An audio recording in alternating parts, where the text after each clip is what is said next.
باقاعدگی کے ساتھ تیل لگایا جائے۔ حضرت انس رضی اللہ تعالیٰ عنہ فرماتے ہیں کہ حضور نبی رحمت صلی اللہ علیہ وآلہ وسلم نے بال کٹوائے، حجامت کروائی، ثم دعا بالحلاق وناول الحالق شقہ الایمن۔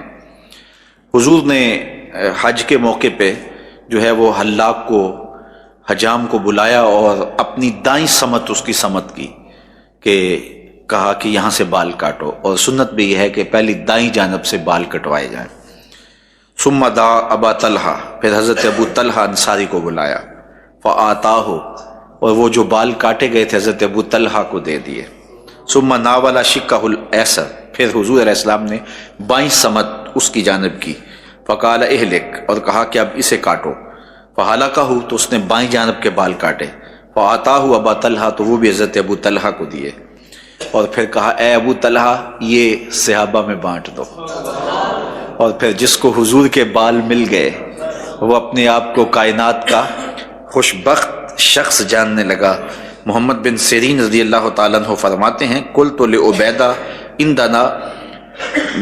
عندنا من شعر النبی صلی اللہ علیہ وسلم اصبناہ من قبل انس او من قبل اہل انس، فقال لأن تکون عندی شعرۃ فیہ شعرۃ منہ احب الی من الدنیا وما فیہا۔ محمد بن سیرین فرماتے ہیں کہ حضرت عبیدہ رضی اللہ تعالیٰ عنہ فرمایا کرتے تھے ہمارے پاس بال ہیں حضور علیہ السلام کے جو ہمیں حضرت انس کی طرف سے یا ان کے خاندان کی طرف سے ملے ہیں، اور پھر آپ فرمایا کرتے تھے کاش کہ میرے پاس حضور سے سب سے زیادہ اسے اس سے محبوب جانتا۔ اگر میرے پاس حضور کا کوئی بال ہوتا تو جو کچھ دنیا میں ہے اور جو کچھ اگر میرے پاس حضور کا کوئی بال ہوتا تو جو دنیا اور دنیا میں جو کچھ ہے میں اس سے زیادہ اسے محبوب جانتا۔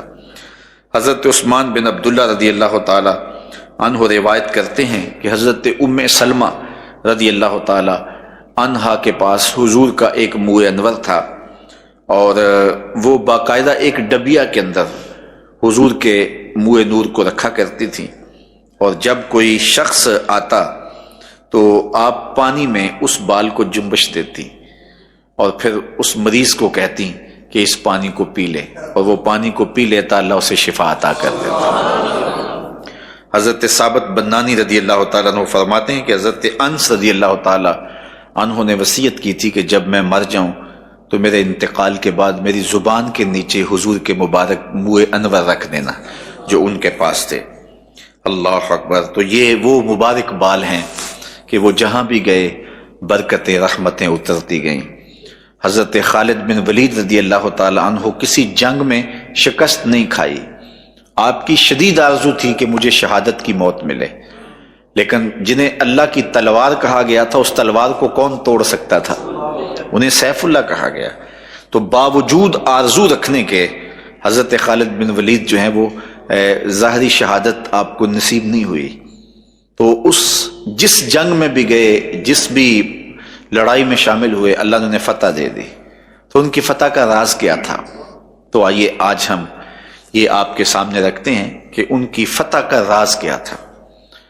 حضرت خالد بن ولید رضی اللہ تعالی عنہ اور رافع بن عمر طائی یہ جبلہ بن احم کے مقابلے میں پوری قوت کے ساتھ لڑ رہے تھے، اور مسلمانوں کی تعداد بہت تھوڑی تھی، اور یہ بہت کثرت کے ساتھ یہ لشکر تھا، 1,00,000 سے بھی زائد لوگ تھے۔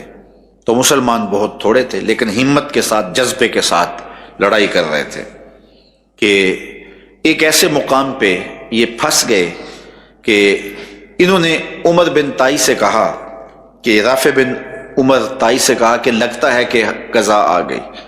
انہوں نے کہا کہ ہاں مجھے بھی یہ محسوس ہوتا ہے کہ قضا آ گئی۔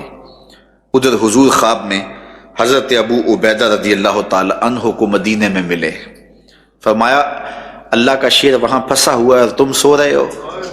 اور یہ اٹھے اور رات کے موقع پہ انہوں نے ندا دی کہ لوگوں جمع ہو جاؤ، خالد بن ولید کی مدد کے لیے پہنچنا ہے۔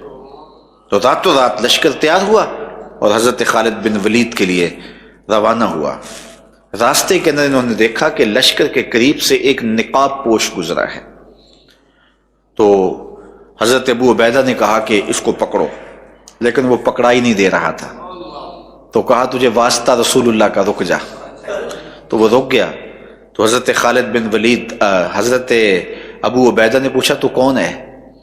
کہا کہ میں خالد بن ولید کی بیوی ہوں۔